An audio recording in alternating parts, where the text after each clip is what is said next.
balik trabaho yung mga senador natin kanina. Expected naman na yan na umabot na ng 13 yung pumasok. Kasi kita si Joel Villanueva, parang bayani pagpasok, di ba? Hero of the day na naman. Parang hero Jesus na naman. Christ. Parang yung same yung pagpasok ni Senator Chis Escudero nung nakaraan, ano? Oo. Ngayon, ano bang naidulot niyan? Nung pagpasok ni Villanueva, unang-una, nagkaroon na tayo ng legit na Senate President. Wala na yung bogus na si Alan Peter Cayetano. Oo, siya ko ah. Hindi na umubra. Hindi na umubra. Oh. Tapos, nagkaroon tayo ng legit na mga opisyal ng Senado. Meron din dyan yung secretary, tapos yung pro tempore, tapos sa mga committee, di ba? Nagkaroon na. Then, ang sumunod dyan, syempre, nabalangkas na nila yung mga batas, lalong-lalo yung sa may LEDAC, yung mga priority bill doon sa LEDAC. Yan, nabalangkas na nila yan. Tapos, yung 5 general na nakakaawa dati na nababaliwala, na-promote na. Na-promote na. Then, ano pa ba yung mga nagawa kaganina? Yung dalawang DFA officials, 85 na DFA officials na for promotion. Foreign service. Yes, ano na rin. Appoint na rin sila. Na-confirm na rin sila. At saka yung 2 atleta natin na naturalize yan, na aprubahan na. Tapos yung, tawag dyan, pagpasa ng Agricultural Cooperative Act at saka ng Nutrition Program ni Bam Aquino, napasa na kaganina. Lumusot na. So, ibig sabihin yan, yung ilang oras na trabaho ng mga senador natin ngayong araw na to, talagang marami. Marami ang naialay nila sa taong bayan na natapos nila. Yung mga trabaho. Yung mga nakalimutang gawin. Napabayaan, nakalimutan. Nung ilang linggo dahil sa pamumulitika ng grupo ni Alan Peter Cayetano, no? Kahit pa paano bumawi ang Senado ngayong araw, no? Sa pagpasa ng maraming batas na importanteng may pasa na. Almost 1 month din. Na-realize ko lang, no? Kasi ang Senado, di ba, yung gulo dyan, parang hindi mo alam kung ano nang mangyayari, saan hahantong, di ba?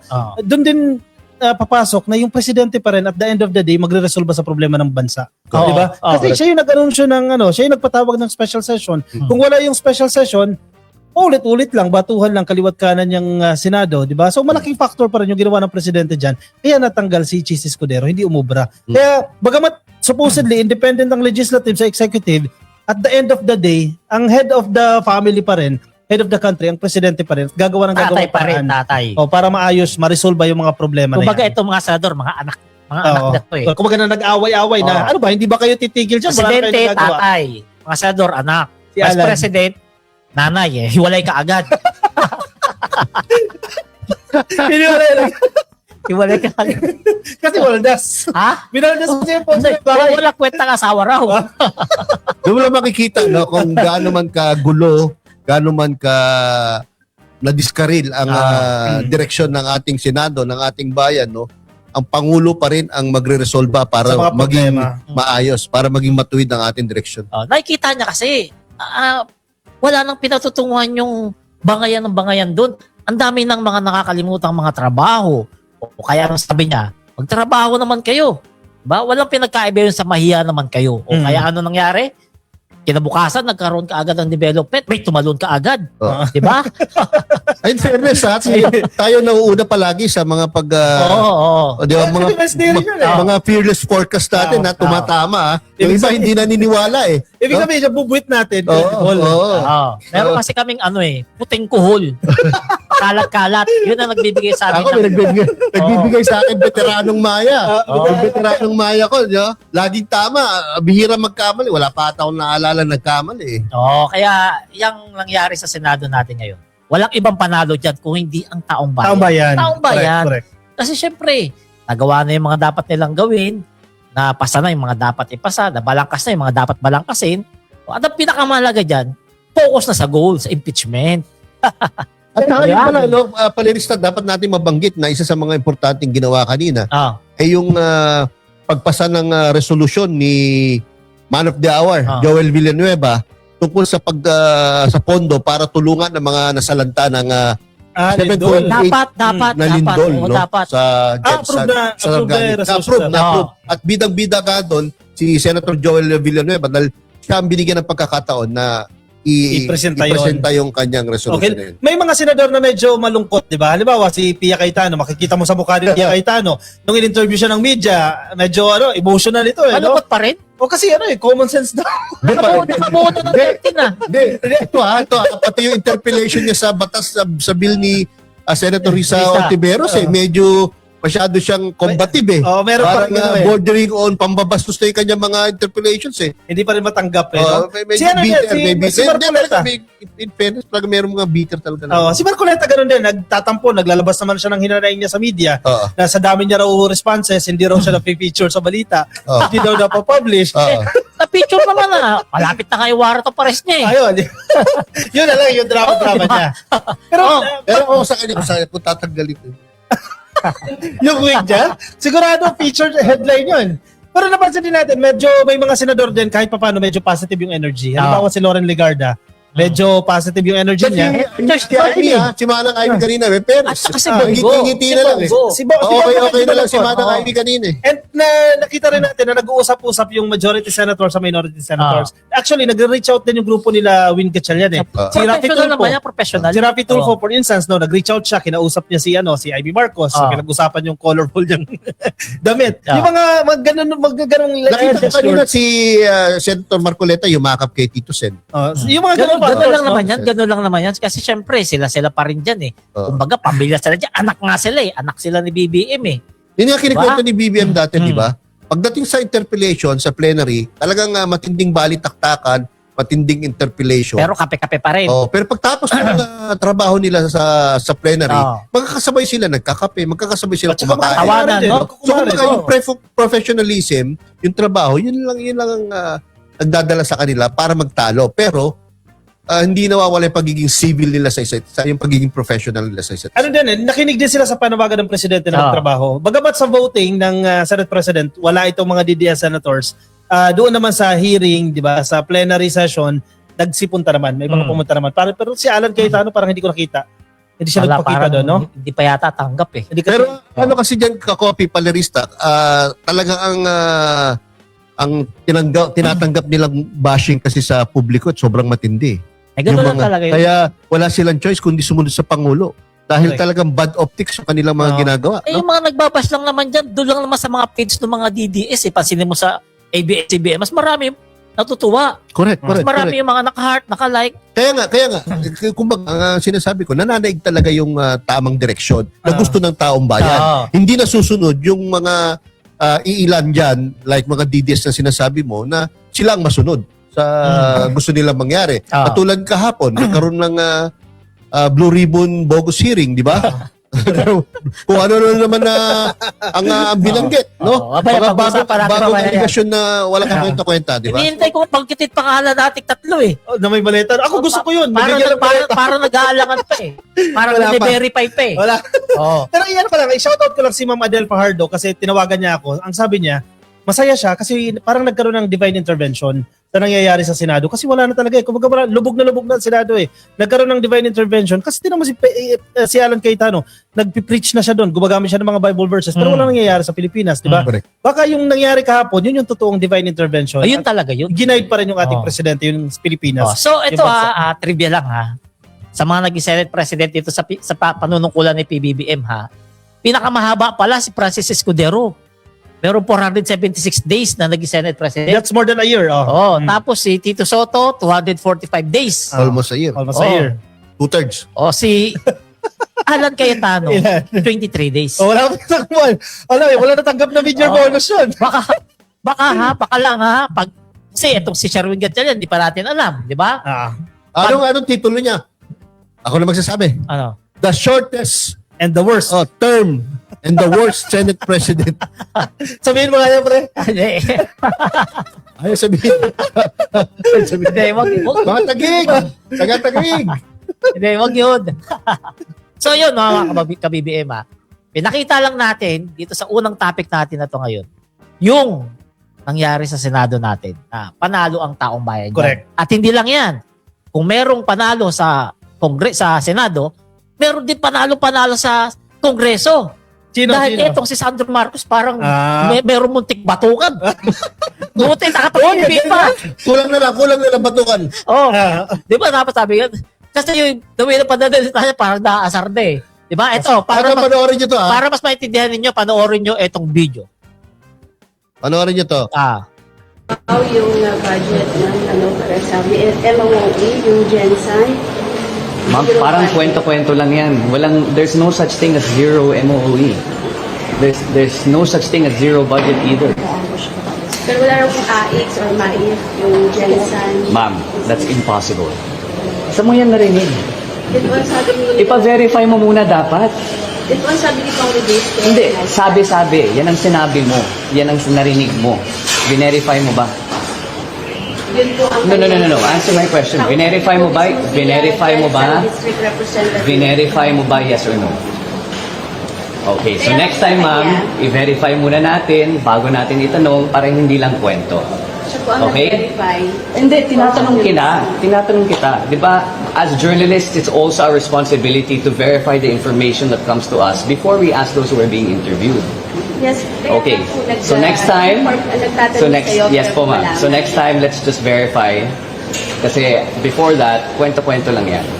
As far as I know po, wala pong zero na ganun. Lalo na sa Gensan, who would be so stupid to do that? I mean, really. Thank you. Ayan. Alam nyo, madalas, for president. alam nyo, madalas namin kasama yun. Abot mo natin kay Eden, Pambanlaw. Kasi Eden Contreras ba yun? Net 25. Net 25. Net 25. Oo. DDS Senator. DDS. DDS, ano yun? Alliance yan, Reporter. So yan alam nyo, madalas namin kabanding yan si Sandro eh. Ngayon lang namin nakitang ganyan yan. Di ba? Yung the way nung pananalita niya, parang naasar din, di ba? Pero social pa rin magalit eh. Social. Professional pa rin. Halatang may breeding. May breeding Hindi pa rin eh. gaya nung kabila, chicken breeding. Kundi, minura mo rin yan. Chicken breading.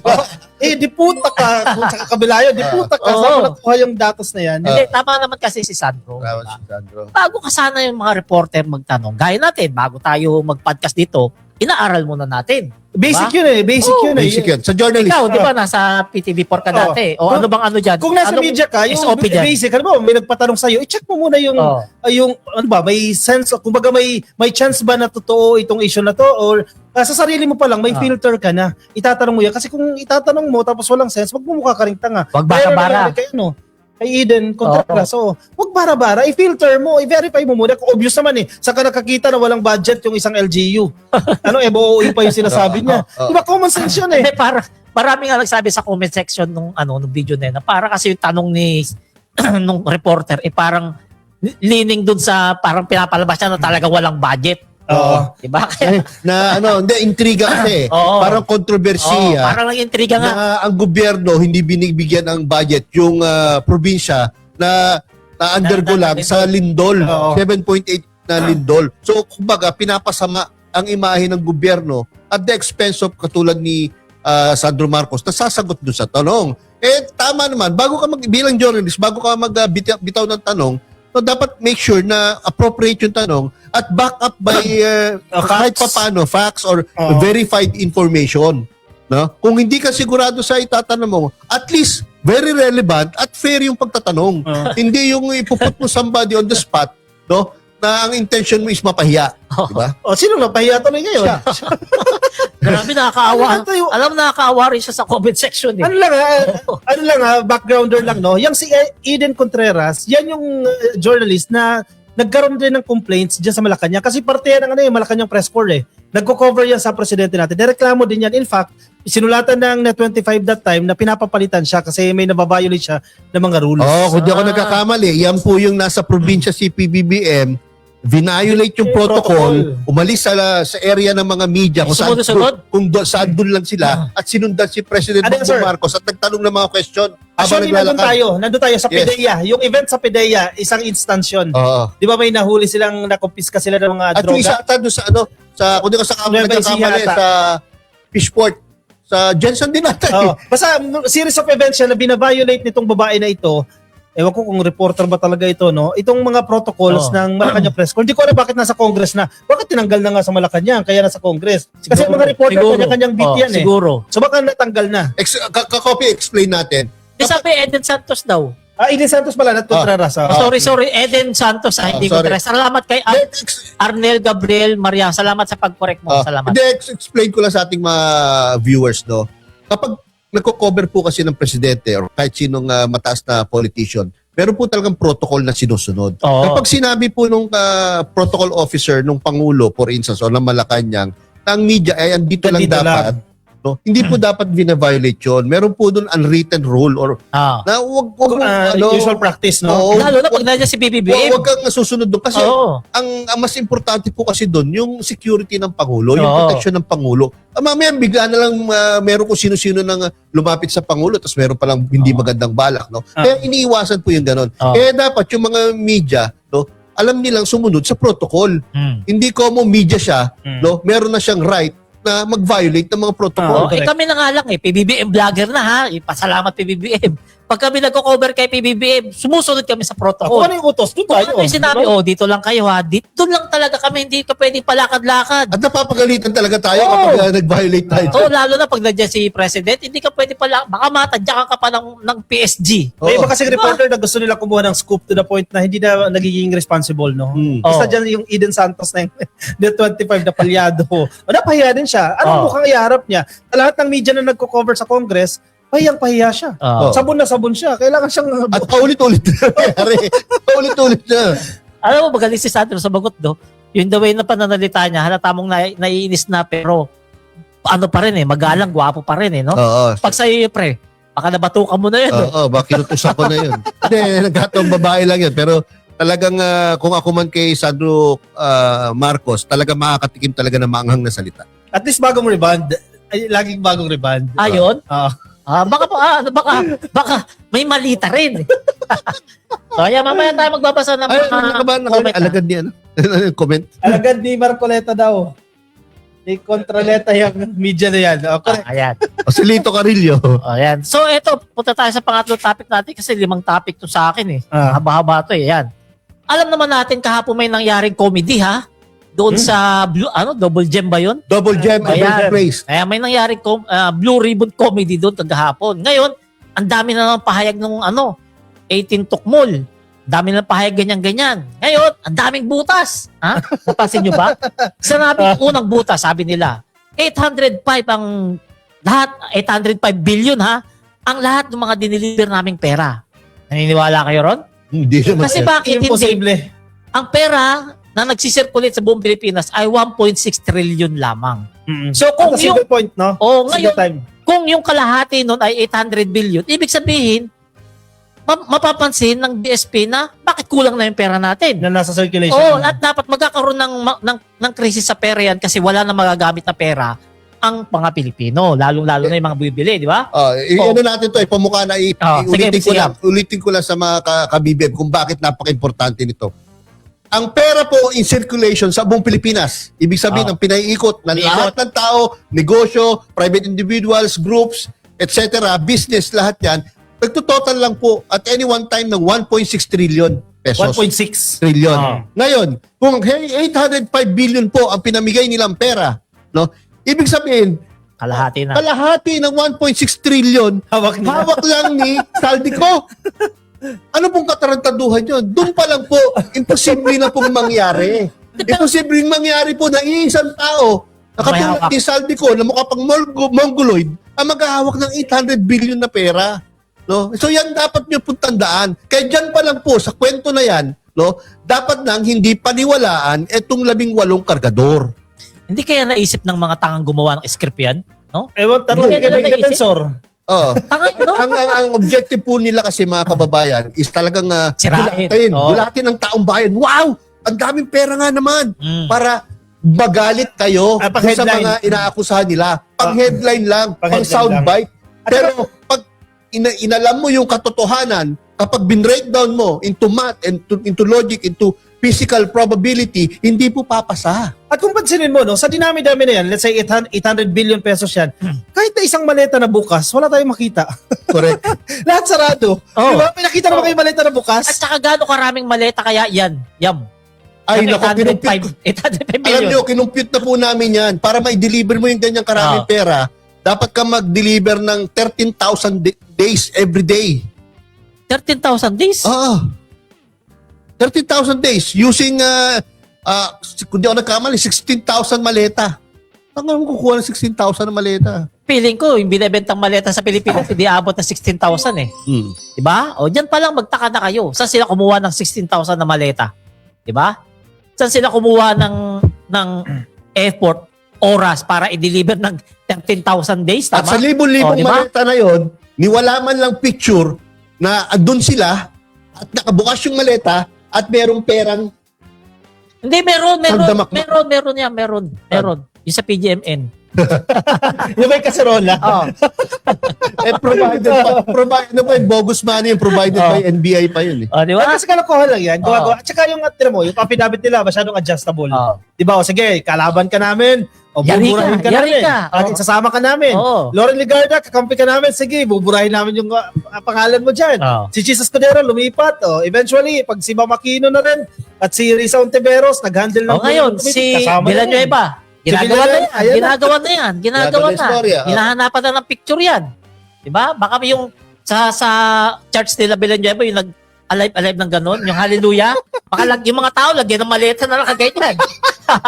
Di ba? Sabi, o yan, legit, Ano, diba? Kakopi, Palerista, gusto ko lang sabihin na ang mga tao pwede magsinungaling.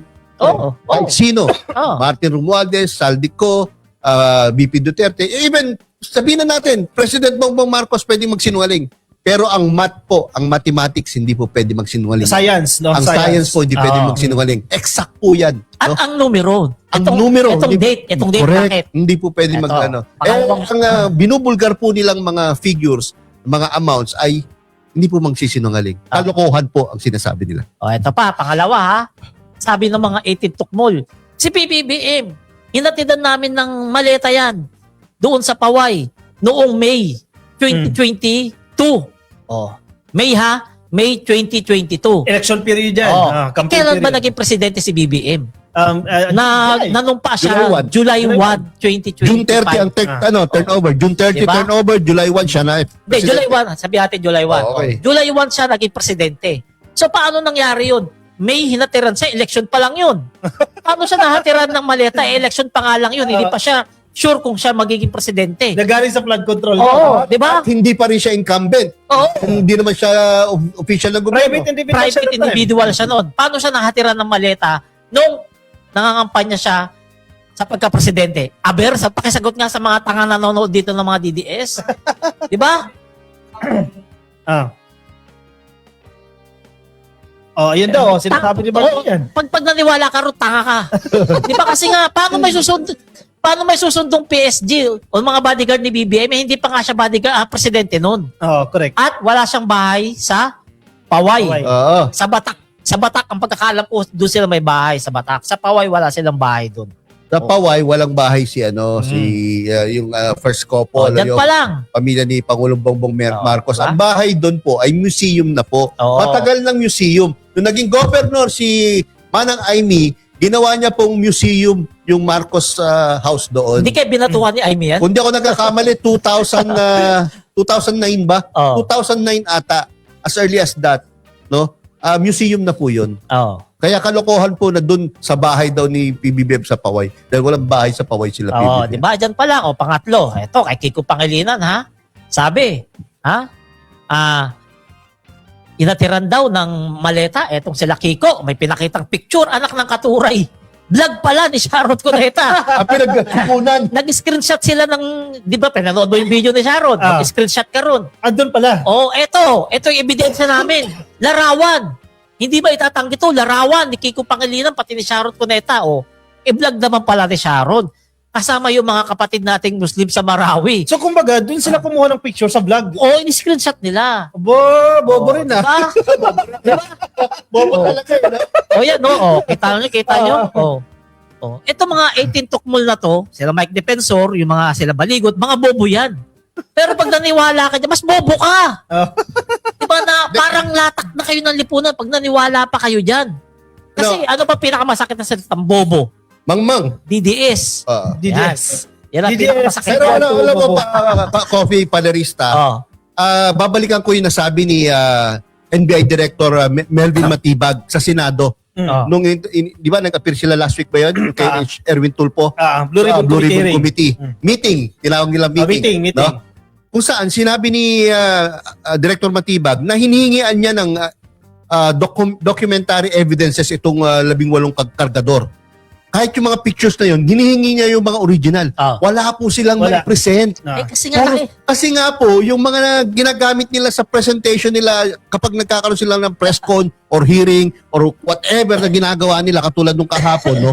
Ang pinapakita lang yan sa mga, kunyari, sa cellphone o kaya dyan sa mga screen, no, na ang tawag doon, projector LED. screen. Ay, madali pong gumawa ng mga ganung picture, madaling kumuha katulad nung ginawa nila. Pagawa mo lang kay ChatGPT yan. Katulad yung ginawa nila kay Sharon Cuneta. No. Pero once pinag-produce na po yung original picture, no, na ma-determine mo kung authentic yung picture talaga na yon, may mga timestamp pa po yan kung di ako nagkakamali at anong camera ang ginamit, no, dapat may present po nila yon. Kaso wala po talaga sila may present. Kung ikaw yung kumuha niyan, yung cellphone, nasaan yung cellphone? Correct. Sa cellphone, simple, makikita mo doon. Tsaka may date doon, may date. May date yun. Tsaka Pero may inamin oras. nila, inamin ng 18 Marites sa previous nila, bogus hearing nila na hindi sa kanila galing yung mga litrato. Meron silang GC, doon pinapadala sa GC nila yung mga pictures na yan. Doon pa lang palpak na agad Oh, Ibig diba? sabihin, may nagsusupply talaga sa kanilang May dokumento. nagsusupply. Correct. Yung kanilang scriptwriter and director. Correct. No? Yun yun. Kung sino yan? Kung sino man yung scriptwriter and director, sa tingin ko, hindi naman malalayo yan kay Baligod sa kay Defensor. Oo. No? Kahapon, di ba? Kasi ito yung adjustable nilang affidavit. Kahapon, pinangalanan din yung parte ng media. Di ba? Parang naging game show Kung napanood nyo yung video, no? Sige, total, pinag-uusapan na natin yung media. Isama na natin si Ramon Tulpo. Palakpakan. Parang game show lang yun. Parang drawlets lang yun nangyayari. Yung mga palakpak na lahat ang bagong kain ng tanghalian no? Kaya nga Tapos, si Arnold Clavio. Oo. So, common denominator sa mga sinasabi nila, no, sa mga presentations nila, lahat ng mga tumutulig sa kanila, lahat ng mga anti-Duterte na mga tao na kumakalaban sa DDS, sa kanilang mga puon, sa mga Duterte, no, isinasama nila sa kanilang script, no? Katulad na nangyari nga, ito nga si Chis Escudero, di ba? Nung kumampi na sa majority, ginawa na ng istorya. Ginawa na ng script. Kinabukasan, baka si Joel Villanueva, gagawa na Meron nila na yan. yan. Kaya, pati si Montulpo na nagsabi napaka bobo at napaka baliw daw ni Sara Duterte. Si Montulpo nagsabi nun ginagawa na rin ng script ngayon. Baka ngayon, ginagawa na Ang kay problema Villanueva. yun, sir, ulan din na naman sila ng cyber libel cases na naman. Oo. Arnold Clavio, magpa-file. Ito, pag-usapan natin yung mga pwedeng ikaso rito sa 18 tukmol na to. Unang-una, perjury. Dahil sa pagsisinungaling. Pangalawa, yung sinabi ni Kakopi, cyber libel. Dahil yung mga pinagsasabi nila ron, talagang paninirang puri talaga yun. Correct. Pangatlo, unlawful means. Kasi yung Unlawful publication. nagpapakalat sila ng balita na mga kasinungalingan. Meron pa isa na dagdag. Ano? Posible. Sabi ng Senate lawyers and ni NBI Director Matibag, usurpation of authority. Yung pagkakonduct nila ng Blue Ribbon na committee hearing kuno ay bawal po yun. Kasi correct. Pinapalabas nila, yan ay authorized or sponsored by the Senate. Palihari din si Mike Defensor dyan Pero actually, nagtampo si Mike Defensor sa mga DDS senators. Kasi originally daw talaga, ang nagpatawag niyan, Blue Ribbon. Pag sinabi niya Blue Ribbon, syempre yung version nila yan. Sila Cayetano. Pia Cayetano yan. Ang problema daw, inindyan sila, hindi sila sinipot. Kasi nga natakot din. Kasi sila kakasuhan sila ng NBI, ng Senado, ng usurpation of authority. Alam din nila mabigat. Alam nila mabigat yun. Mabigat yun. Ang tanga lang ni Cayetano dyan, ni Mike Defensor dyan, bakit ka nagpapagamit? Di ba? O ikaw pa yung nag-announce. At ang very clear sa announcement mo, Blue Ribbon Committee hearing yan. At bakit hindi si Pia nag-announce? Bakit to tama? Bakit hindi si Pia? Yung ginawa ni ni Mike Defensor, klarong-klaro usurpation yun. Oo. Dahil hindi naman siya senator at hindi naman siya Senate staff. Correct. Para magkaroon ng kapangyarihan na mag-announce sa mga ganyan tungkol sa Blue Ribbon Committee events or activities. Di ba? Yan ang problema dito sa mga 18 Marines na to. Kapag na-impeach si Sara, sino kayang magtatanggol sa kanila? Correct. Pero balik tayo doon sa sinasabi mo mga kaso. Ang dami na pong nag-file ng kaso. Ang nakakatawa dito, ka-copy, yung mga nag-file kung saan sila probinsya. Doon sila mag-file. Doon sila nagpa-file. Alam mo mabigat dyan? Si Adjong, Marawi. Ayun. Kasi Yan ang mabigat. ako man po, kunyari ako, taga Candon City, Ilocos Sur. Ay kapag may pinailan ako ng cyber libel, doon ko siya dadalhin sa hometown ko, sa Ilocos Sur. Doon ako magpa-file sa Bigan. No? Para bahala siyang mahirapan sa pag-attend ng So, paano kaso. yun? May hearing sa Bigan, pagkatapos may hearing sa Marawi, may hearing sa Suyo. Yun yung problema na hinaharap po nila. No? At kung di ako nagkakamali, mahigit 10 na po ang cyber libel cases nila. Ngayon, for the next weeks and months, wala na po silang gagawin sa buhay nila kundi mag-appear sa mga kaso nila. At kapag merong napatunayan dyan sa mga... Isa lang dyan. Kahit na isa na eh. Isa lang dyan. Pagpalagay na isa, what if lahat totoo? Kasi nga wala silang mga ebidensya tungkol sa mga akusasyon Hindi, nila. 40 years lang rin talaga yan eh. Di ba? Kahit talaga yan, 40 years na yan eh. Habang buhay na nilang pananagutan. Hindi, okay lang naman. Wala namang kwentang tao yung mga Hindi, yan. ang problema dyan, hanggang kailan sila tutulungan ni Mike Defensor? Ay, hindi. Wala na yan. Kapag nagkagipitan na nagkaso-kaso na, giring-giring na wala na, iiwan na yan. Ultimo si Baligon saka si Mike Defensor may kaso eh. Iwanan sila niyan. Iwan, kaya ito, sila dyan. kawawa tong pamilya na itong 18 na tukmol na to. Kung totoo pa yung sinasabi ni NBI Director na merong 5 million na pinangako sila sa kanila. Ngayon pa nga lang, hindi na susunod yung pangako na yun eh. 375,000 375? pa lang ang nabibigay out of 5 million eh. Di ba? Kaya nga nagre-reklamo yung isang membro ng pamilya ng isang 18 kargador dahil yung isa sa 18 kargador doon, nangako sa kanila na bibigyan silang 500,000 kapag natanggap yung 5 million. Kaso 375,000 pala natatanggap. Kaya hindi maibigay sa kanila yung 5 million. Kaya nagpunta kay Melvin. Matibag para mag-witness at para magsabi na gano'n na nga pinakuhaan yung 18 Hindi, umatras na yung isang yun. Di ba? Kung ako yung isa sa kamag-anak ng 18 kargador, kasi may bago pa yung 14 and may lalabas pa raw na 7. Kausapin nyo sila, kumbinsihin nyo, kayo ang kawawa dyan. Oo. Walang pakialam sa inyo si Mike Defensor, walang pakialam sila Baligo dyan. Definitely ang kampo nila Sara Duterte, walang pakialam. Ginagamit lang kayo. And kayo naman, nagpapagamit kayo yung pinaka-vulnerable dyan, kayo yung makukulong. Kumbaga sa chess, kayo yung mga pawn lang dyan. Ipapain lang kayo and eventually iiwanan kayo. Baka pinangakuan to mga to, kahit makasuhan kayo pag presidente na si Sara, malulusaw yan. Yung problema, hindi nga magiging presidente yan. I-impeach nga ni. Hindi yan magiging presidente, kaya kung ako sa inyo habang maaga pa. Diba? Bawiin nyo na lahat ng mga pinagsasabi nyo kasi sinungalingan, baka maawa pa sa inyo. Palagay ko mahirap yan, kung diba? babawiin nila this time, critical, babawiin nila. Palagay ko, itong mga public officials especially, pwedeng pagbigyan sila eh. Total, wala naman silang credibility, di ba? Sirang-sira naman yung credibility. Di ba yung statement? Outrageous naman yung inyong allegations, di ba?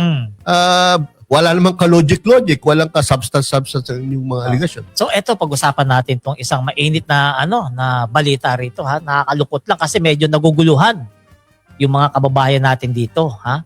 Alam nyo naman kasi si Attorney Jess Palsis nasuspindi ng 1 taon dahil sa pagsasabi ng hindi maganda, pagmumura raw. Ngayon ang tanong ng ilang mga kababayan natin dyan, pati ng mga ibang abogado na rin, bakit kung pagmumura lang pa pagbabasihan, bakit si Sara hindi raw nadidisbar? Si Digong. Si Digong na maraming Si Harriet. na maraming sinabing pinapatay niya, hindi nadidisbar. Si Raquel. Isa-isay natin, si Glenda. Si Harriet. Glenda Chong. Glenda Chong. Si Yan. Harriet. Parang pambabae mga pinapangalan mo. Barbie Gani. Di ba? Ako si Barbie. Ako si Barbie. Yun pa lang, yung pinagsasabi nila, Harry Roque na mabangag-bangag-bangag. Mas matindi pa sa PI yun. O sa mas sinabi nitong si Palsis. Eto si Palsis, nakapalo rin ako dyan. Nakikita ko yung mga post na hindi naman ganun kabrutal. Ano yan parang yung instance na yan, parang 2019 pa nangyari, no? 19 pa? 2018, matagal na nangyari yan. Hindi. At saka naintindihan ko si Atty. Falsis no? Kasi yung kapatid niya ang binabalahura eh. Nino? Kahit naman sino eh. Yung kay Yung Crisakino tungkol pa kay yata Crisakino yan. yan eh. Kung ang binabalahura kapatid mo, kulang pa nga yung mura eh. Minsan pwede ka pang makapamatay eh. Pero ang Para lang may pagtanggol lang yung membro Kapatid ng mo. pamilya. Ang babaw Lalo, naman mahal ng mong mura. kapatid, di ba? Ang babaw naman ng mura. Napakababaw lang mura. Napakababaw. At ang ano ko doon, even the Supreme Court, sinabi na nila, hindi yung mura na ngayon kasi expression na lang yun ng yung ano eh. Kasama lang sa magaling. freedom of speech No, mo. si Digong, kaya nga hindi nila Oo. pinipinalize si Digong eh. Bakit masyadong strict ang interpretation ng nagawa ni Attorney Palsis kumpara sa mas worse na mga nasabi o ginawa ng mga ibang tao katulad ng mga high-ranking officials or very popular individuals na meron ding disbarment case sa Supreme Court. So kumbaga, hindi rin talaga patas ang Supreme Court. Actually, Oo. pinasabi rin ng ilang netizens, kasi karamihan ng mga associate justices dyan, mga appointees pa yan ni Digong. 12. Kaya Oo. nga, So, kaya nga. yun ang dahilan. Oo. Kaya doon ka magtataka, di ba? Kung walang pinapanigan nga, wala nga ba talagang bias ang Supreme Court? Pero magtataka ako, bakit walang bias? Ba't si Sara hindi pa ma-disbar? O si Guanzon, good Diba? example doon, no? Oo, Sinasabi ni yun, Cheche, si Watson. Si Rowena Guanzon, balahura din yung bibigyan. Kumbaga, kinakailangan nga magmumog ng holy water yan eh. Sa sama ng bibig eh. Diba? O bakit hindi man lang nasususpend yan? Hindi kaya ng holy water yan. Dapat yan, muriatic.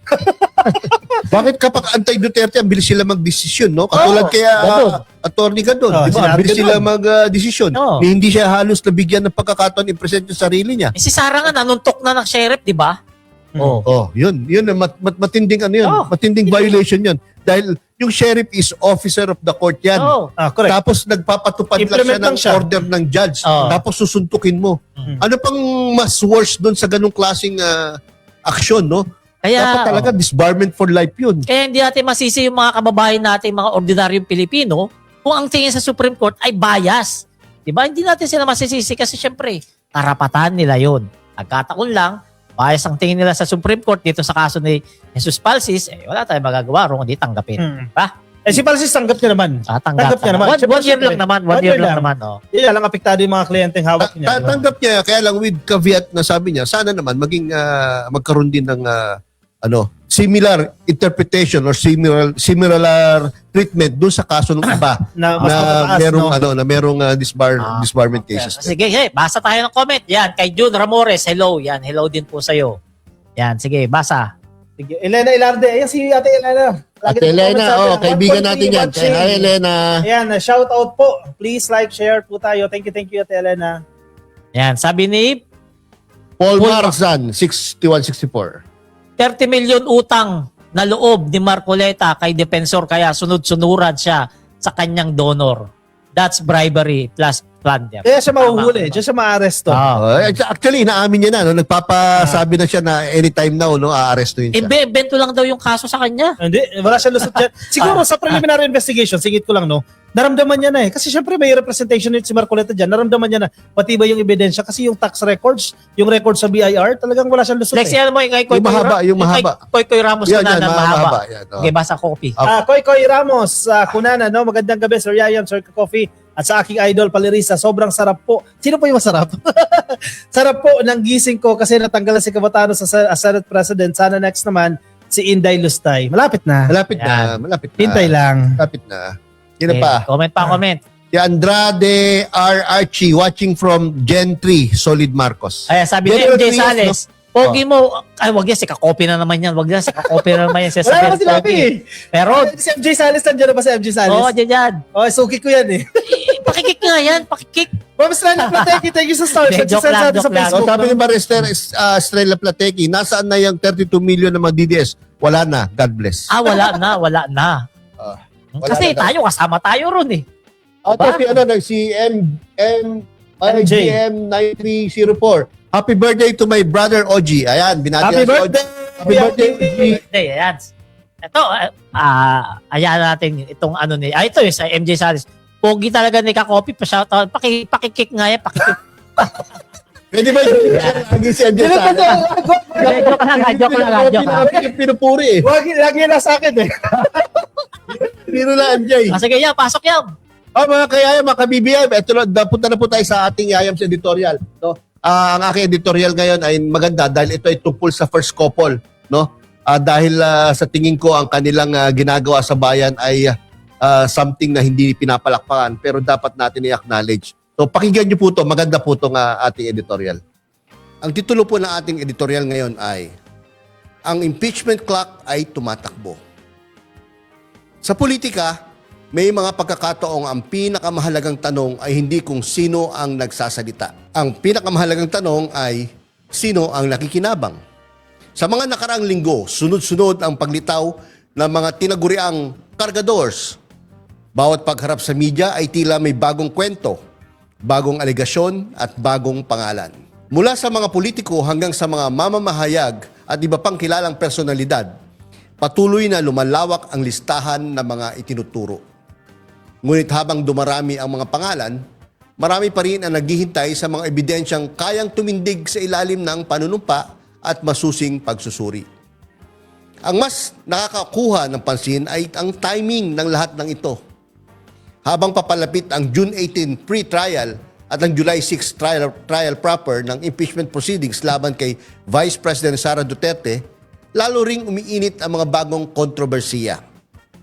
Habang naghahanda ang bansa para sa isa sa pinakamahalagang political proceedings sa kasaysayan nito, tila mas maraming usapin ang inilulunsad na walang direktang kaugnayan sa mga articles of impeachment. Natural lamang na magtanong ang publiko, nagkataon lamang ba na habang papalapit ang impeachment trial ay saka naman lumalakas ang paglabas ng mga bagong aligasyon? Nagkataon lamang ba na habang hinihintay ng taong bayan ang paglalatag ng ebidensya sa Senado, ang pambansang usapan ay napupunta sa kung sino-sino ang susunod na papangalanan? At nagkataon lang ba na sa bawat paglapit ng mahalagang petsa sa impeachment calendar ay may bagong kontrobersiyang ipinapasok sa diskurso? Kung talagang matitibay ang mga aligasyon, bakit tila mas marami ang pangalan kaysa sa ebidensya? Kung talagang katotohanan ng habol, bakit hindi ang mga mapapatunayang dokumento, authenticated records at matitibay na testimonya ang sentro ng usapan? Sa panahon ng artificial intelligence at digital manipulation, hindi sapat ang mga larawan, screenshots at mga material na hindi pa napapatunayang tunay at maaasahan. May isa pang tanong na dapat pag-isipan. Nauunawaan ba ng mga kargador ang bigat ng kanilang ginagawa? Nauunawaan ba nila ang legal na panganib ng bawat aligasyong kanilang binibitawan? At kung sakaling hindi mapatunayan ang kanilang mga paratang, sino ang sasalo sa mga kasong kanilang haharapin? Ang mga press conference ay natatapos. Ang mga kamera ay umalis. Ngunit ang mga kaso ay nananatili. Ito ang dahilan kung bakit marami ang nagtatanong kung ang mga kargador ba ay tunay na naghahanap ng katotohanan o kung sila mismo ang nagiging mga pyesa sa isang mas malaking larong pampolitika na maaaring hindi na nila lubos na nauunawaan. Sapagkat kung may mga taong nakikinabang sa bawat paglihis ng usapan mula sa impeachment proceedings, hindi maiwasang itanong kung sino ang tunay na kumikilos sa likod ng ingay at kung sino ang naiiwan upang humarap sa mga posibleng legal na konsekwensya. Samantala, ang impeachment laban kay Vice President Sara Duterte ay hindi mapagpapasyahan sa social media. Hindi ito mananalo o matatalo sa dami ng press conference. Hindi ito masasagot ng memes, slogans o trending topics.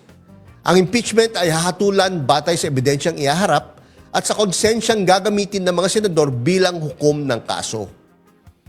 Maraming Pilipino ang may kanya-kanyang panig sa usaping ito. May mga naniniwalang dapat mapawalang sala ang Vice Presidente. May mga naniniwalang sapat ang mga batayan upang siya ay mapanagot. Ngunit anuman ang paniniwala ng bawat isa, may isang bagay na hindi dapat mawala. Ang karapatan ng sambayanan na makita ang buong proseso at marinig ang buong ebidensya. Habang abala ang ilan sa pagdagdag ng mga pangalan sa listahan, ang impeachment clock ay patuloy na tumatakbo. Hindi ito humihinto para sa press conference. Hindi ito naantala ng social media trends. Hindi ito natitinag ng araw-araw na aligasyon. Papalapit ng araw kung kailan hindi na sapat ang mga kwento, litrato o viral na post. Sa araw na iyon, iisa lamang ang magiging sukatan, ebidensya. At doon malalaman kung sino ang may katotohanan at sino ang umaasa lamang sa ingay. Napapansin natin, papalapit yung dates ng kanyang impeachment trial, pero padami ng padami ang mga issue na binabato doon sa mga players sa impeachment. Katulad ng tungkol sa mga prosecutors, tungkol sa mga senador na kasama sa majority ngayon, no? Tungkol sa Pangulo, tungkol sa mga flood control scam na ang intention ay ilihis ang issue away from the impeachment trial. Ang masaklap naman, sir, sinasabi mo, ang daming aligasyon, kulang sa ebidensya. Correct. Ano lang yan trial by publicity lang yan, walang mangyayari. Yung gusto natin makulong, hindi ba kukulong kasi wala namang ebidensya. Kasi kung dadalhin mo yan sa korte, sinong judge ang tatanggap ng puro sabi-sabi ng walang ebidensya? Correct. That's the first one. Second, yung abuse doon sa katangahan ng 18 kargador, di ba? Matatapos lahat ng eksena, matatapos lahat ng events. Sinong may iwan kayo, may kaso kayo, ginamit lang kayo. Yung ignorance ninyo, pinagkapirahan o ginamit para sa political capital ng mga DDS affiliated politicians, kayo din ang kawawa bandang huli. Oh, ito expected na to eh. Bago itong nalalapit na impeachment ni Sara, marami talagang balakid ha. Maraming mga kumukontra. Maraming gumagawa ng paraan para maantala ang nalalapit na impeachment trial. Kasi syempre nga naman ha, kapag ito nasimulan, diyan na mabubuksan ang lahat ng dapat buksan at mapapahiya talaga itong si VP Sara. Kapag nangyari na impeach si Sara, ang kawawa dyan yung mga aso nila na nangangarap magkapwesto sa susunod. Totoo. Kaya gumagawa talaga sila ng paraan. Lahat ng paraan para talaga madiskaril ang impeachment trial ni VP Sara Duterte. Paano pa magiging DNR secretary yung isang tukmol diyan? Diba? Paano siya maano yung May babalik sa kanya. mining niya? Diba? Sino yan? Si Mike Defensor, Diba? Si Baligot, tingin ko ay Baligot, pang DOJ to eh. gusto DOJ, no? Di ba? Oh. Yung mga pangarap nila. Sa tingin mo, sinong DILG dyan? Ako po, sino yung DILG? Si Stington. Ako, Baka nangangarap. Di ba? Hindi mo ka masabi eh. President of Senior Citizen. Hindi, ano yan? mga ka-BBM, sa totoo lang, no? Tignan nyo po yung nasa paligid ni VP Sara Duterte o ng mga Duterte. No? Imagine nyo po, kung sinong mga appoint ng mga sekretary sa iba't ibang departamento, Oo. isipin nyo po, no? Nako, sa naiisip ko lang po, putya, leche-leche ang mga Pilipinas kapag yan po ang mga nakaupo. Parang hirap pumanap ng matino, no? Oh, Isipin nyo, mga talunan, mga discredited na politiko, na mga corrupt din, na marami ding issue sa kanilang mga personal na buhay at mga buhay politiko, no? Tapos yan na magiging Isipin nyo, kung manalo si Sara, magiging press officer secretary niya, gaya Si, ni ano? Claire Castro, Ano, Roque? si Jack. Jack, Ako na. yung alam mo, yung alam mo, Secretary. Isipin nyo, ha? Pag nangyari yun, hindi kaya dilubyo sa mga press natin, hindi maintindihan yung sinasabi? yung alam mo, Ano ba yan? Sino ano, Roque, saan pa pupunta si Roque? O baka DOJ? Siguro, Baka DOJ gusto kasi. ng DOJ. posible, Abogado. posible. Abogado. Baka maghahangad pa ng mas mataas, executive secretary. O, executive. Di ba? Pwede rin. Pwede. Diba? Yan Pwede mga rin, di ba? ambisyon Tapos si Baligod, DLG, kaya DOJ secretary, di ba? Baligot.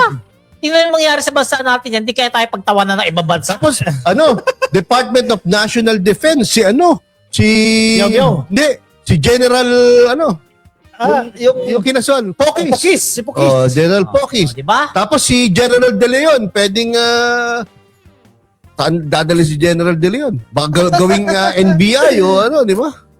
Lahat yan, ito mga kumakampi kay Sara Duterte, nagtatanim Hindi, yan. Department of Energy pa.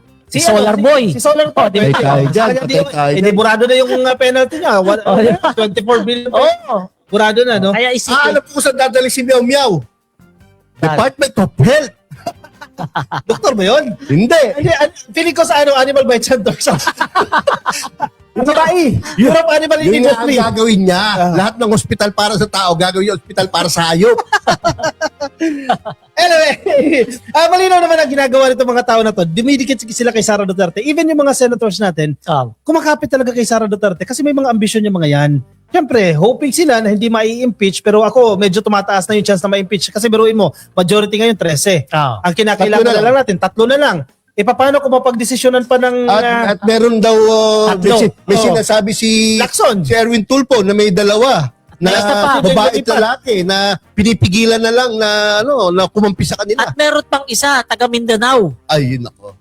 Ang pinipigilan mismo ng mga kaalyado nila itong Si taga Mindanao. Bongo ba yan? na to. Si Bongo? Sabi. Narinig ko rin yan. Hindi kasi pwede pa namin sabihin hindi namin pwede i-divulge kung sino mga nagsasabi sa amin, mga nag-feed sa amin. Meron tao, taga Mindanao, gusto na raw bumalik. Ito mga ka-BBM, ganito kami ka-hopeful, no? Ka-optimistic sa mangyayari.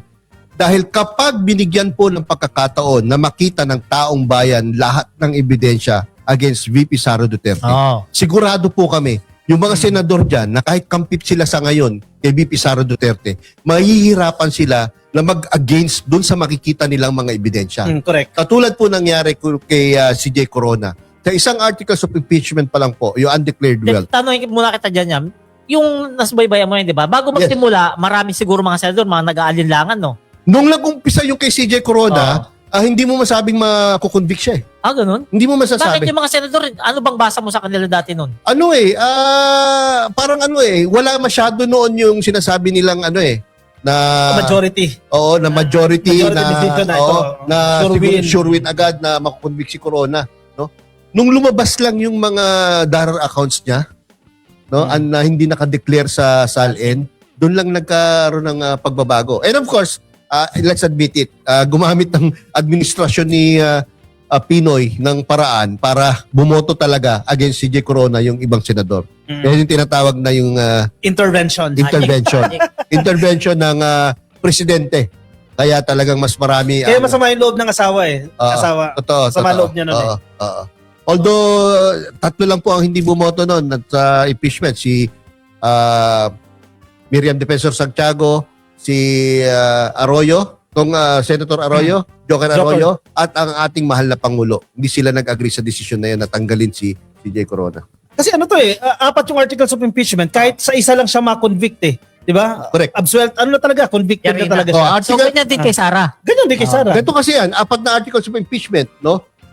Each article can stand on its own. Ibig sabihin, ang mga ebidensya sa bawat article can stand on its own. So, kung doon pa lang sa unang ipe-present nila, kung nakita nila na Mabigat enough na, yung evidence, mabigat na, Improper para use of public i-convict funds. siya, no? Ilalaban na nila yun. Pagdidesisyonan na yun, kung convicted or acquitted. Kapag na-convict siya, hindi mo na kailangan Mag-proceed. i-present, hindi na kailangan mag-proceed dun sa tatlo pang articles. Tapos ang boxing. Tapos na boxing, tanggal na siya.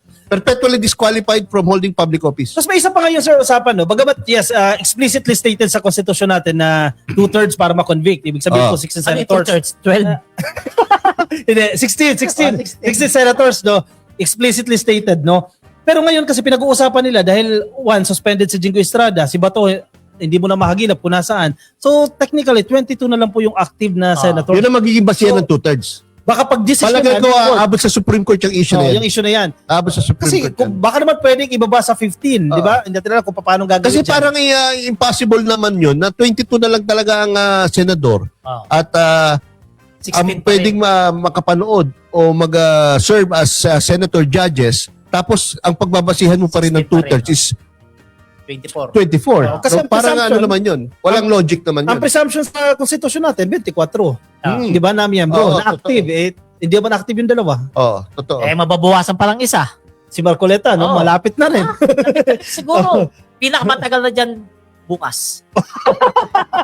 Okay, papunta tayo sa susunod na topic. Mga kayaya, mga kay-BBM. Ito po, meron na naman po tayong fake news. Yan, fake news. Ide-debunk. Fake news, Ay, na-miss debunk. ka ba? Oo. Fake news, di Kasi ba? grabe po to, no? Ang daming lumalabas na fake na mga contents tungkol dito, no? Grabe daw ang Pangulong Bongbong Marcos, binenta pa ang NAIA, no? Magkano yan? 48 billion pesos binentang NAIA. Mali na naman po yan. Alam niyo po kung bakit fake news po yan? Ang bumili po ng property na NAIA, yung ibig sabihin yung land, no, ng NAIA, worth 48 billion, ay ang Manila International Airport MIA. Authority, yung MIA. Binili po nila yan sa BCDA, no? Ano yung BCDA? Bases Conversion Development Authority. Gobyerno rin yan. Gobyerno din po yun. So, ang sitwasyon po ito, hindi po to yung gobyerno nagbenta sa private individual o sa private groups. Hindi po ganon. Yung gobyerno na BCDA, binenta po yung property sa NAIA sa MIA na gobyerno rin. So, ang siste po nito, ang pag-aari po ng lupa na yan nasa NAIA ay nasa gobyerno pa rin. Para po yan, etong pera ko, no? ito, pera ko, na nasa kanan bulsa ko, nilipat ko lang po sa kaliwa. Ang masama niyan, Ganun lang po kasimple yun.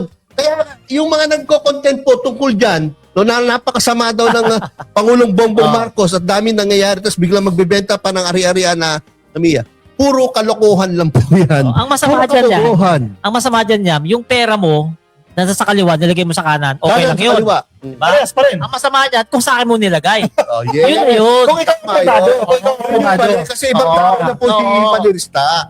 Ayun po yun. Kaso hindi naintindihan ng mga bobong kababayan Kasi natin ano din yan may mga content creator Oo. din, sila din yung nagpapakalat eh. Kasi naman, Ibobo rin yung content hindi creator. sa pag-ano ito tapatan tayo. May nakatapos ba sa mga DDS vlogger? Ito tapatan. Meron naman. Pero ba? Grade 2. Meron naman. May Grade college, three. nag-law school pa nga eh. Ay, ba't Oh, may ganun? lawyer pa nga eh. Hindi Yung mga nila lawyer. hindi nila naiintindihan niyang bumili. Gobyerno binenta sa At gobyerno. maganda yung dahilan, Palirista, kung Diba? bakit binili ng Oo NIA. Bakit hindi nila bibilihin? Kasi noong 2024 po, natapos po yung 25-year lease. Peace agreement. Ibig sabihin, inuupahan po ng MIAA sa BCDA yung propertiesan ng NAIA. Okay po? So, imbis na magbayad sila ng lease kada taon at mag-renew sila kada 25 years, binili na po nila yon para economically, mas magiging mabuti po ang financial standing ng MIA. Hindi po silang magbabayad ng lease every year. And yung Sila na po ang may-ari. Sila na po yung may-ari. Kung sila na po ang may-ari, mas malaki po ang kikitain na nila. Parehas lang yan eh. Kasi yung kinikita niya ng MIA, pupunta rin sa treasury. Gobyerno pa rin po. Gobyerno Diyan din pa rin. tayo kukurot tayo para sa mga government programs. Parehas lang po. Walang property, walang perang nawala sa gobyerno. Kasi parehas gobyerno, na-explain na ni Sir Yaya. Alam mo nga, yung kapitbahay ko, nag-post niyan Kaibigan ko pa yun Post niya no isang araw. Nakita ko, naku, naawa ako sa pamilya. Kasi yung padre di pamilya nila naniniwala sa ganyang fake news. Diba? Yun ang iwasan natin mga kababayan. Kasi nililink din nila sa issue Oo. ni Ramon Ang. Akala Kasi nila may napunta kay development Ramon. eh. May development dyan sa NAIA, di ba? Kasi sila po, ano naman ito public-private partnership naman yan. Ganoon din yan, may ibang operasyon lang yan, pero specific period of time lang yan, parang 25 years lang yan, and after that, ibabalik ulit yan sa gobyerno. Wala pong binibigay sa Pero private basic sector. yan di ba? O, habo, ikaw, nagbenta ka ng sasakyan, tatanungin ko, kanino mo binenta, di ba? Dapat ganun din dyan. Alamin mo kung kanino rin binenta.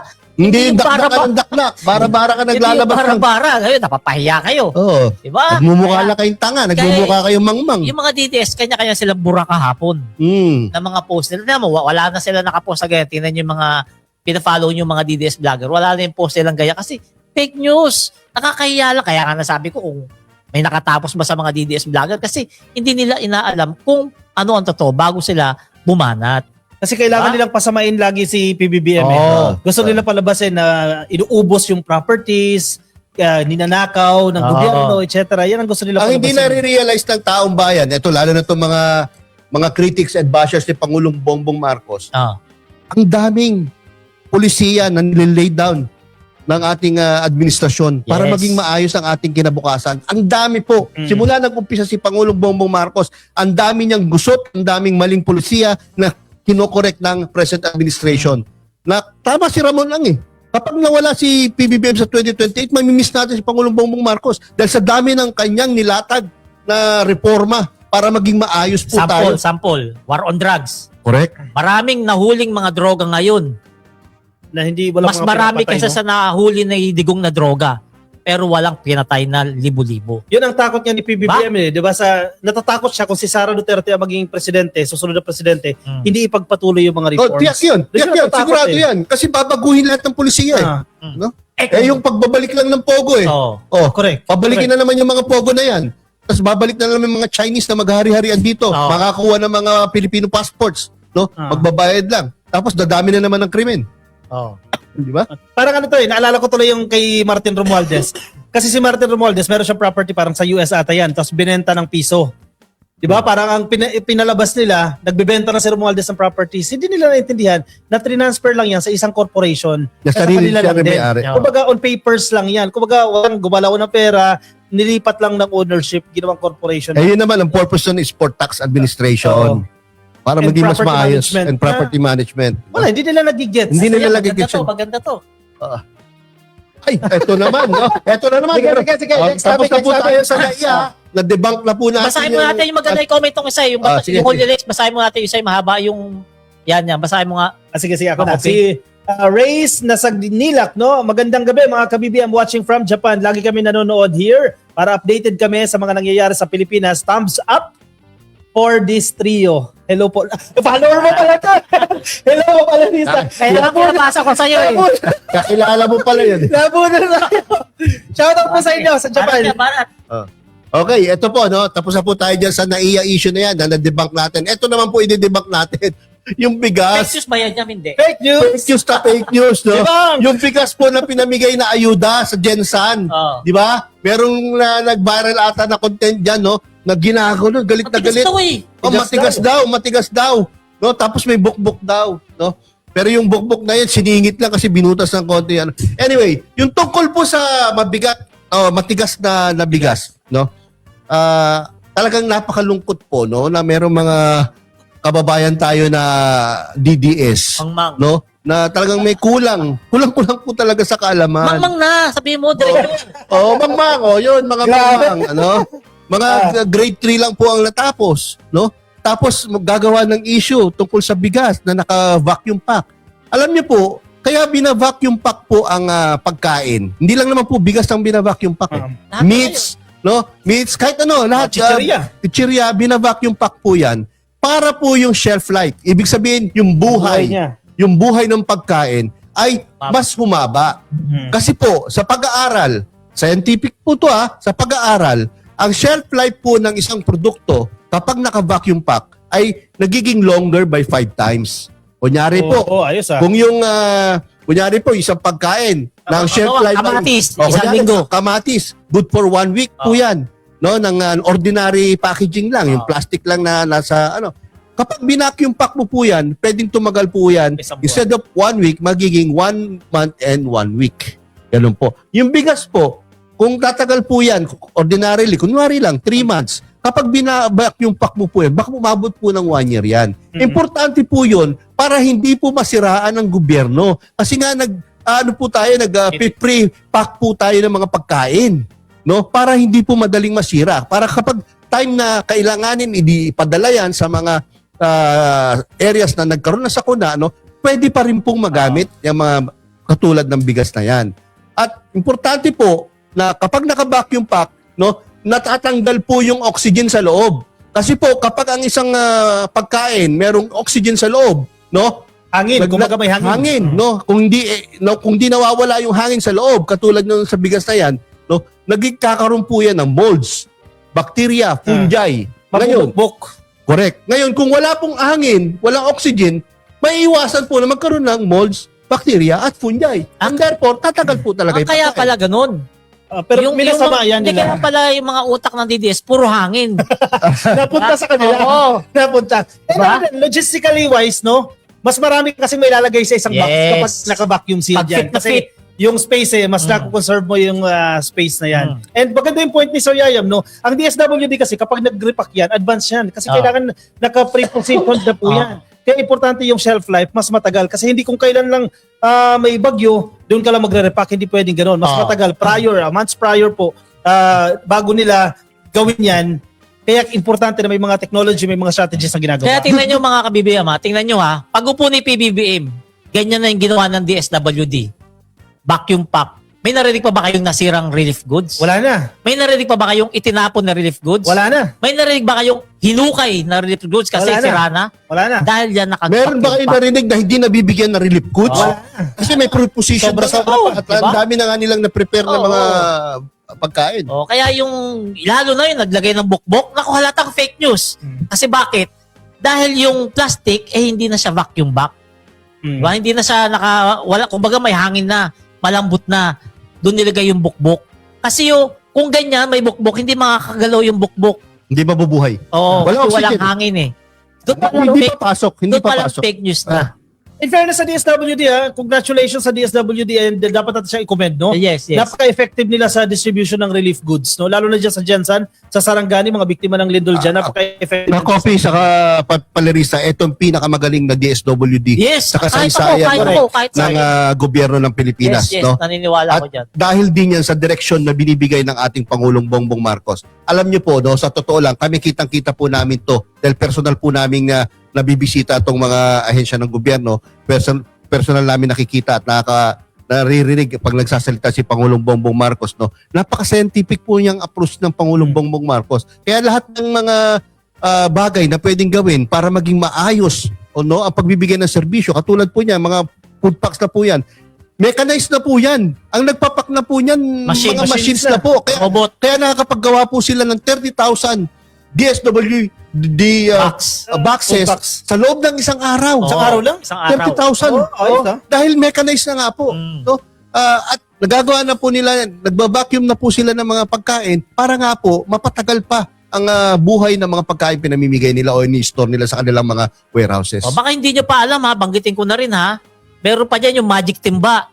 Kapag sa oras ng kalamidad, yung mga tubig ng mga marurumi, pwede mong ilagay yun doon para maging malinis at pwede mong inumin. Filter na. Oh, May yung water filter na. Yung doon sa tawag namin doon, magic timba.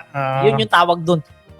Pinamimigay rin ng DSWD. O kasi halimbawa, binagyo kayo, di ba? Usually, napuputol yung mga supply ng malinis sa tubig. Pwede mong gamitin yung magic timba na yan. May mga water filter na yan eh. Magic timba. At Wala malinis talaga pa rin ako dyan. Dahil si Rex Gatchalian, Secretary at Secretary Amena, ang uminom nung galing doon sa balde na yun. Diba? Ibig sabihin, safe na. Safe talaga. inumin. Si Amena pa.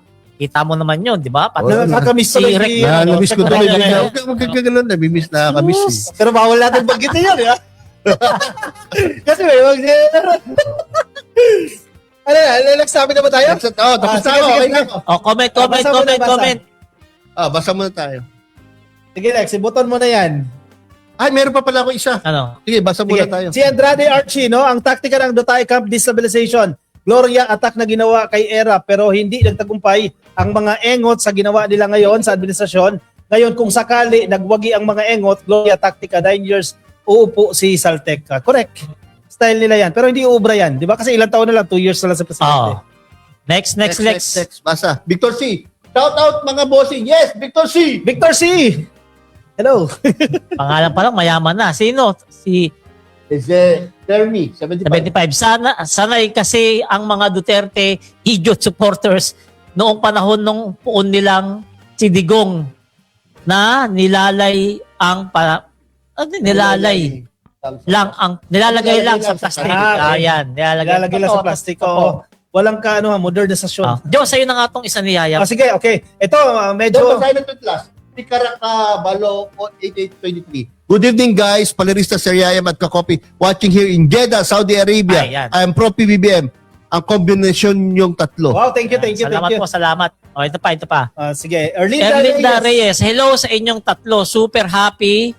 Ako habang napanood ko kayong tatlo, buti nakaabot sa live nyo today. Parang me. Sana patuloy kayong sumuporta sa ating beloved PBBM Super. Thank you. Ito pa. Sabi ni Ramon Cinco, yan. Yung mukha ba ni Sarah pwedeng i-vacuum seal kasi matigas? Grabe ko naman. Grabe. Pwede. Kung to, theoretically, para ma-preserve. Physically, pwede po. Kaya lang di na po siya makakahinga. Mamamatay na po. Para ma-preserve. Grabe naman comment siya. Sige, sige, ito na.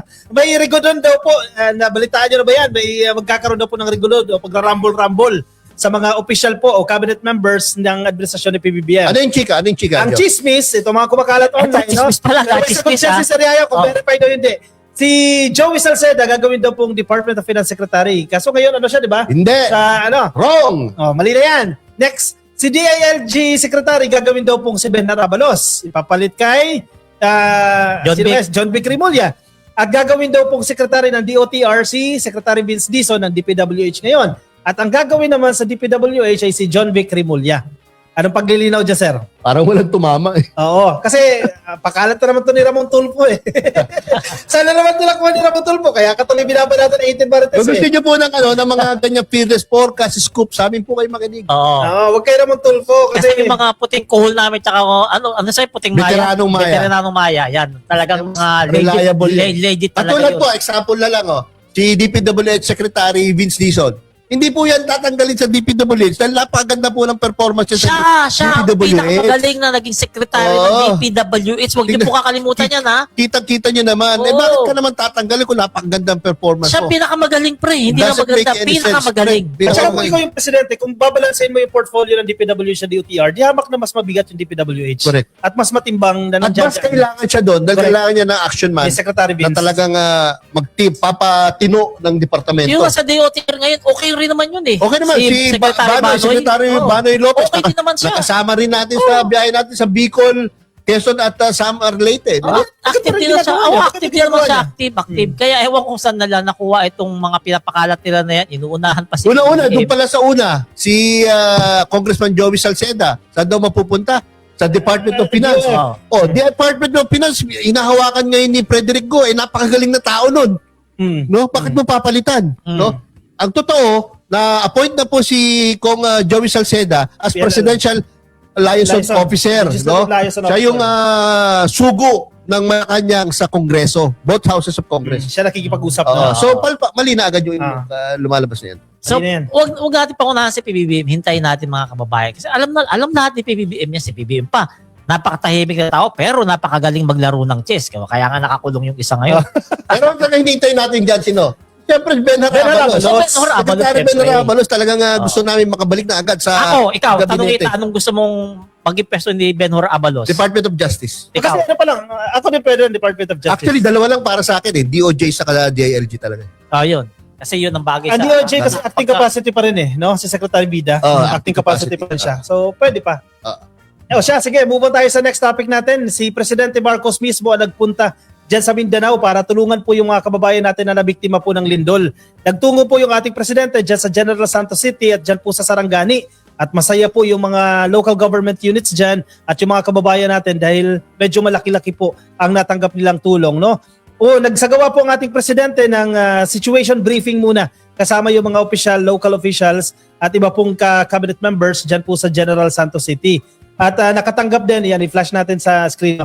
Ayan, yung mga pondo na matatanggap po ang Gensan sa mga taga General Santos City po, 150 million pesos po yung ipinagkaloob sa inyo ng Presidente.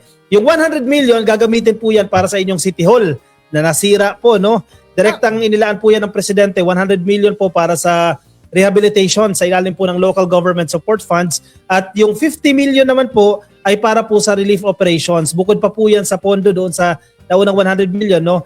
Nakatanggap din po yung Gensan ng karagdagang 50 million mula sa Social Civic Projects Fund ng Office of the President. So galing po sa pondo ng Presidente natin. Sa Gensan po yan, no?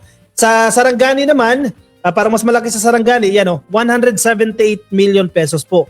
50 million po para sa Sarangani Province. At yung ibang rehiyon po, maghahati-hati po. Naglabas ang Presidente ng 30 million para sa South Cotabato, sa Sultan Kudarat. At 20 million naman para sa Davao Occidental at sa mismong bayan po ng Glan. So medyo kahit papano, nagbigay po ito ng dagdag ngiti sa mga local government officials dyan po sa Sarangani at dyan sa General Santos City. Tapos meron pang nabigyan ng At 50,000 sa bawat pamilya na namatayan po ng kanilang membro. So kung 68 ba, no? Yung last tally natin 68 na ang namatay. So lahat yung 68 makakatanggap ng tag 50,000, no? Buti na lang araw nangyari itong lindol, no? Mahirap yan paggabi. 68 sa tindi ng lindol, which is 7.8 no ang scale, magnitude, no? Yung 68 po medyo talagang na yon. Malakas na. Kumbaga konti na yon sa although ang dapat nga wala mamatay pero hindi po natin na-assign na meron pa rin 68 na namatay pero napakababa na po yun sa 7.8 magnitude na earthquake. Casualty. No? At yun nga, kung medyo gabi nangyari yan, baka mas madaming nangyari. And good thing din na flag raising ceremony nangyari, no? Oo. Kaya nga talagang niligtas tayo ng ating flag, no, ng flag raising ceremony kasi yung mga bata nasa labas pa. nasa ground sila. So habang lumindol yan, kasi kung nasa loob ng classroom yan, makikita natin may mga classroom na gumuho. So hindi agad maraming matataranta, hindi agad may magtatago lang sa ilalim ng pero kung bumubuho naman yung mas maraming matataranta. Alam mo, titingnan ko yung mga picture dito na inaano ni 31 million. Nakakatuwa lang kasi meron ako nakita ka ganyan na isang residente, 3 box ng DSWD yung hawak niya. Food box. So ibig sabihin, sobra-sobra yung Hindi mga... minsan kasi pinapasabay halimbawa may senior citizen ka na baka nanay mo, tsahin mo, pwede may stab ka, pasabay ko na lang sa So, kuha. ibig sabihin, kahit sa isang pamilya, hindi lang pala isa. Oo. Oo. Di pa, para ano rin, kasi di ba si Pangulong Bongbong Marcos, ayaw niya yung masyadong bureaucratic Oo. sa pagbibigay yung, Ayan, yung mga ayan, pangalan pa. Ayan, oh. Ipagdadamot mo pa yun. May mga pangalan pa, i-receive mo pa. Parang may nakita ko Gusto dyan, niya yung nagpapakain ng lugaw, may lista-lista pa. Oo. Lugaw lang, may lista pa. Kay Lustay ba yun? Okay, Sara daw yun. O pila-pila kumakain lugaw, lista-lista pa. May mga stab-stab Oo. pa. O kaya meron pang itatatak sa'yo. Ayaw ni BBM yan. Ayaw ni BBM Ayan, yan. Gusto mo Lista yung niya. mga ganyang style, no? O, isipin mo ha, isipin Konting nyo. pagkain, Oo. konting pera, Isipin pinahirapan nyo, ng taong bayan. buhat-buhat nila kahit gaano kabigat yan kasi punong-puno yung box na yan eh. Ano yan, parang good for a week yan eh. Oh, Yung kahit- isang ano na yan. Kahit gaano kabigat yan, pipilitin mong mabuhat yan kasi yan yung pag-asa ninyo sa mga oras na yan. Parang charity bar rin yung isa, no? Yung sa DSWD. Oh, yung Meron dalawa. na. Charity ba? Charity ba tsaka magic timba? Oo. Budget ba yung itim? Gusto ko yan. Yung isa, yung buhat ng nanay, na isa, yung okay. nasa Ay, hindi. kaliwa. DSWD. May ganun din talaga ang DSWD. DSWD din. Hindi oo. PCS. Oh. So, pati PCSO pala, good Hindi, job, banggit good ko na lang job. din. Kasi yung Diswood din, yung housing, magbibigay din ng tag 30,000 Oo. doon sa mga nasirang mga bahay para magamit nila sa repair. So, dito mo makikita ha, si PBBM ha, hindi siya yung epal kaagad, yung pagkatapos na Lindol, epal kaagad, punta ron. Hindi. Talaga hinintay niya mabigyan muna ng tulong lahat ng mga kababayan natin bago siya inspeksyonin yung mga dapat inspeksyon natin. Dahil nasa... Pansinin mo pala rin sa kakopi. Wala na ngayon yung mga nagko-comment sa social media or kahit sa mainstream media na parang ang bagal ng gobyerno, ang bagal ng serbisyo. Ilang dumaan na sa sakuna. I'm not saying na dapat merong mga sakuna mangyari. Wala na rin comment ng asa ng Pangulo. Oo, wala na gano'n, no? Ngayon, di mo kung gaano ka-efficient ang gobyerno sa pag-handle ng mga ganyang sakuna, no? Mga, Kahit yung yung mga remote areas, Oo. ginagamitan ng mga ng chopper eh. Para totoo. mahatid sa kanila yung mga Katulad yan, nasa picture na yan, no? Para makarating agad, no? Para makarating agad. Aeroplano na. Aeroplano sa helicopters ginagamit para lang makapagbigay agad ng immediate na tulong sa ating mga kababayan na nasalanta. Ayan, PCSO pala yan. Yan yung charity ba, no? Oo. Mabigat din Laki mo nga yan, Lex. Laki mo nga yan, larawan na yan.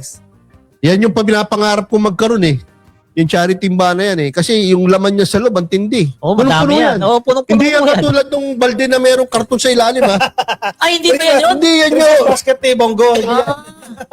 Hindi yan yun. Ibig sabihin, mula pa ba yan? Sagad Mula na sa sagad? baba, Sagad? hanggang sa taas. Punong-puno yan. Sagad. Kaya, alam niyo sa Lab for All, Oh. kasilip ko yan. Pag silip ko parang, wow, meron pang mga mga meat products, mga processed meats, yung mga frozen. Bakit kasi may karton? Para saan ba yung karton? Para mukhang Mukhang madami. marami. Ano lang, picture taking lang yun. Oo. Kaso hindi naman si Bongo yung ano.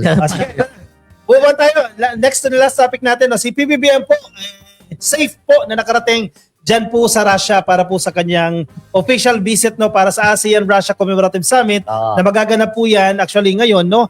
June 17 hanggang 18 po yan, pangungunahan po ni Presidente Marcos yung paglahok po bilang siya po ang chairperson ng ASEAN. Again, ASEAN-Russia Commemorative Summit po yan kasi ano na ito 35th year na ito ng ugnayan ng ASEAN at ng Russia. Pero ang Pilipinas po, matagal na pong may bilateral relation sa Russia. Actually, 50 years na po yan. At nakatutuwa na yung relasyon ng Russia at ng Pilipinas ay nagsimula po yan sa panahon ng tatay ni PBBM.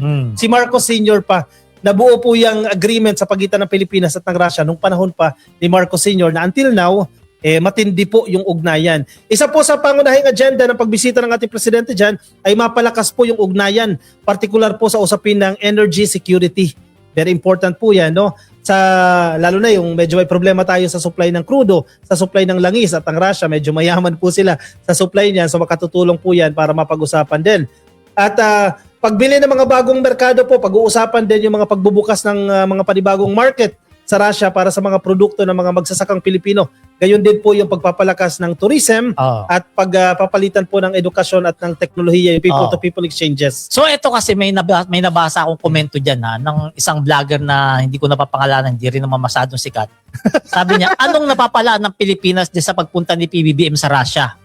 Kasi alam na, di ba, maka-US tayo, ano raw, ito, para sabihin ko, ito unang ini-import natin sa Russia ha, crude oil, petroleum products ha, coal and mineral fuels, fertilizer, wheat and grain products, iron and steel products, at industrial chemicals. Yung ini-export naman natin, yung pinapadala natin doon, binibenta natin sa Russia, banana, coconut products, processed foods and beverage, electronic components and semiconductors, machinery parts and electrical equipment at medical pharmaceutical products. So, yan po yung mga kalakaran natin dyan sa Russia. So, ano pa ba? Ang pakinabang natin dyan. Ito, Palerista, Kakopi, gusto ko lang banggitin o i-emphasize na nang dahil sa magandang diplomatic relation ng ating Pangulo, nang dahil sa diplomatic policy ng ating Pangulo, no, nagkaroon po tayo ng supply ng oil from Russia nitong nakaraan, di ba? Kay Sara daw yun kay Sara. Hindi. Kaya tayo nagkaroon ng mabilis na supply at hindi tayo nawalan ng stock ng fuel dito sa Pilipinas dahil po binigyan tayo ng pahintulot ng United States na kumuha ng oil sa Russia. Kasi may sanction kasi yan Ngayon, sa Russia. kung hindi po maganda makipag-usap ang ating Pangulo, kung pangit po ang kanyang diplomatic relations sa ibang bansa tulad ng Russia, Hindi tayo no? papasinin. Anong nangyari sa atin itong nagkaroon ng crisis sa Iran na US-Israel war? Nga po tayo, hindi po tatakbo ang ating industriya, hindi po tatakbo ang ating mga transportation dahil wala po tayo magamit na fuel. Kaya very important yung visit ng presidente dyan. Kaya, hindi pa nga bumibisita ang Pangulo, meron na tayong ganung benepisyo na nakuha sa Russia. What more? Ngayong nagpunta na siya doon at magkaroon ng bilateral negotiations, bilateral relations, magkaroon ng trade agreement with Russia. At saka bakit importante na nandiyan dyan ang presidente? Kasi siya po ang chairman ng ASEAN this year. Siya po. So sinong magre-represent sa ASEAN? Hindi lang to usapin ng i-represent niya ang Pilipinas, nire-represent niya ang ASEAN dahil siya po ang chairman. Tumatayo siyang tatay sa 11 na bansa na parte ng ASEAN. Correct. Again, ASEAN-Russia Commemorative Summit po yung pinunta dyan. So Ayan. ito Patsy ko, pinasok na tayo ng trolls. Ikikita niyo yung kulay pula, letter A, letter N. Puro mga trolls po yan. Pinapasok na tayo. Oh, yun, sa comment section. Ang dami nating viewers kaya pinasok Di na tayo. ba? Letter A, letter N. Ano mga klase mga ang account yan, di ba? Ano sabi? Utang ng trilyon para ibulsa. Uutang daw ng trilyon para ibulsa. Yung gawain ng amo mo, wag mo isa papasa kay PBBM. Oh. And isa rin pag-uusapan din diyan kasi yung actually yung tourism, yung visit ng mga Russian sa Pilipinas medyo mababa 30,000 lang as of 2024. Visit ng mga Russian nationals Sa pumupunta Pilipinas. 30,000 sa loob isang taon. 30,000 lang. At ang mga Pilipino medyo kakaunti din 15,000 lang ang Pilipino na dyan sa kaya Russia. mahal naman kasi. So, tsaka medyo malayo, no? Oo. So, yan ang isa din sa dapat palakasin pa. Kasi malaking merkado din yung Russia. Isa yan sa pinakamalaking bansa at pinakamakapangyarihan na bansa. So, pag-benefit ang Pilipinas sa pagbisita ng presidente dyan. Yung mga tanga lang po na walang alam, ang maniniwala na walang benepisyo ang pagbisita ng Pangulong Bongbong Marcos sa Russia. Teka muna, pag-usapan din natin, merong isang historic din na nangyari nitong past 3 days. Sige, short lang ito.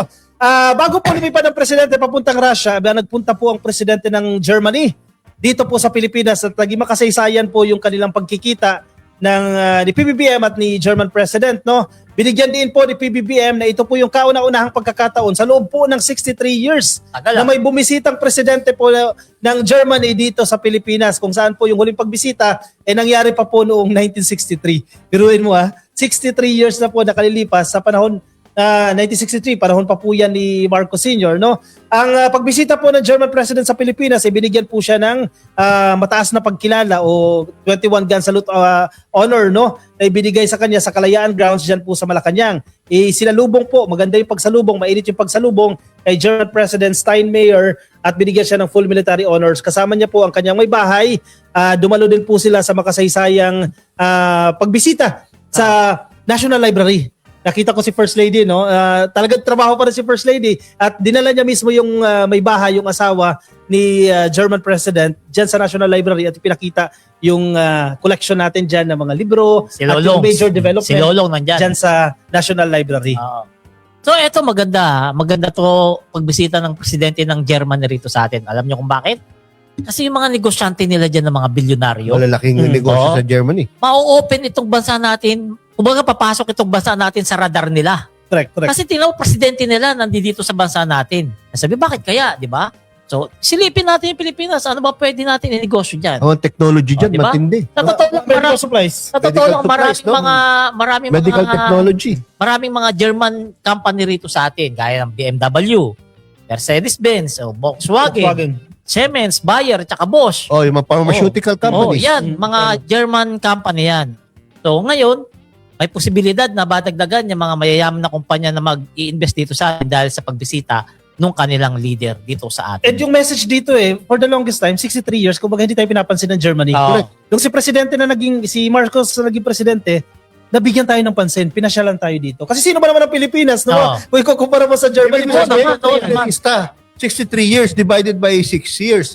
So parang lumalabas na 10. after 10 presidents Oo. or after 10 terms, no? hindi Ngayon talaga tayo lang pinapansin. na merong German 63 sino presidente? Marcos Sr. Marcos Sr. Marcos Sr. pa ata. Marcos Sr. pa.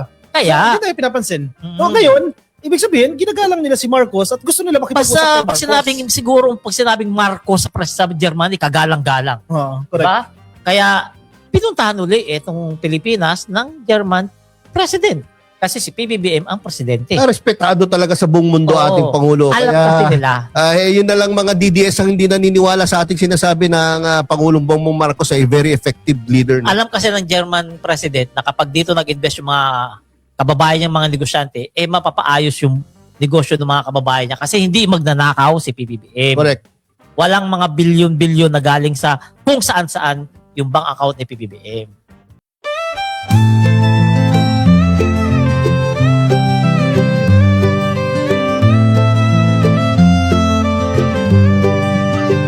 Sa bawat pagsikat ng araw, ikaw ay nandyan. Tinig mong matatag, sa amin ay gabay.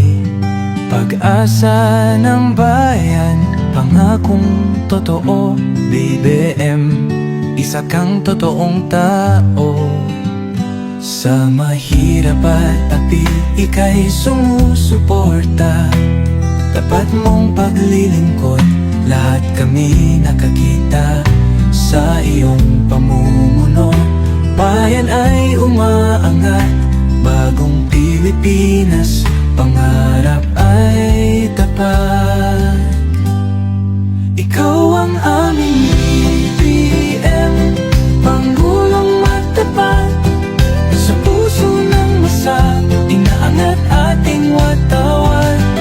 Sa hirap at ginhawa, ika'y kasama.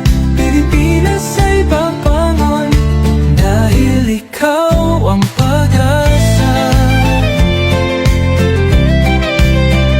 Mula Luzon, Visayas, hanggang Mindanao, boses mo'y umaabot, dala ay pag-ahon. Magtulungan, magkaisa, sabi mo sa lahat, para sa bayan, ikaw ang aming alamat. Ang pangarap mong bansa, taas noo masagana, manggagawa't magsasaka, binigyang halaga. Serbisyong totoo, hindi pagpapanggap, ang puso ng bayan, ikaw ang hinahanap. Ikaw ang aming BBM, Pangulong matapat. Sa puso ng masa, inaangat ating watawat. Sa hirap at ginhawa, ika'y kasama. Pilipinas ay babangon, dahil ikaw ang pag-asa.